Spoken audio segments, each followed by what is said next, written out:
প্রিয় দর্শক আসসালামু আলাইকুম। সচেতন হন, না হয় এই সাপের কামড়ে আপনারও মৃত্যু হতে পারে। এই রাসেলস ভাইপার সাপটি কতটা ভয়ঙ্কর, আপনি যখন দেখবেন রাস্তাঘাটে যখন হাঁটবেন, অন্য কোনো সাপ যদি আপনার সামনে পড়ে সেই সাপ পালিয়ে যায়, কিন্তু রাসেলস ভাইপার সাপটা মানুষকে দেখলে তেড়ে এসে কামড়ানোর জন্য তেড়ে আসে, কামড়ে দিবে এবং এক সেকেন্ডের ভিতরে বিষয়ক প্রক্রিয়া শুরু হয়ে যাবে এবং আপনি মৃত্যুবরণ করতে পারেন। পৃথিবীর ভিতরে যতগুলি বিষধর সাপ আছে, এর ভিতরে এই রাসেলস ভাইপার সাপটি 5 নম্বরে, কিন্তু এই কামড়ানোর দিক থেকে, আক্রমণের দিক থেকে 1 নম্বরে।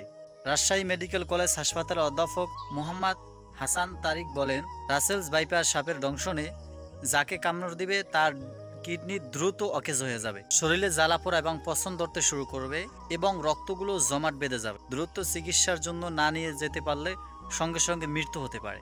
এবার বলি আসলে সাপটি দেখতে কেমন হবে। রাসেলস ভাইপার সাপের দেহ মোটাসোটা এবং মাথাটা ত্রিকোণের মতো, শরীরের রং বাদামি এবং হলদে বাদামি, অর্থাৎ শুকনো পাতার মতো লুকিয়ে থাকতে পারে। কতটা ভয়ঙ্কর এই বিষধর সাপটি, এই সাপ থেকে সচেতন হন। অলরেডি কিন্তু বাংলাদেশের ভিতর অনেক জায়গায় পেয়ে গেছে এই সাপটি। আপনার এলাকায় যখন হাঁটাচলা করবেন, রাতের আধারে যখন হাঁটাচলা করবেন, একটু লক্ষ্য রেখে হাঁটা চলার চেষ্টা করবেন, যাতে আমাদেরকে এই সাপের আক্রমণ থেকে নিজেকে রক্ষা করতে পারি। আল্লাহ তাআলা আমাদের বোঝার তৌফিক দান করুক। আজকের ভিডিও পর্যন্তই। সকল ভালো থাকবেন, সুস্থ থাকবেন। আসসালামু আলাইকুম ওয়া রাহমাতুল্লাহ।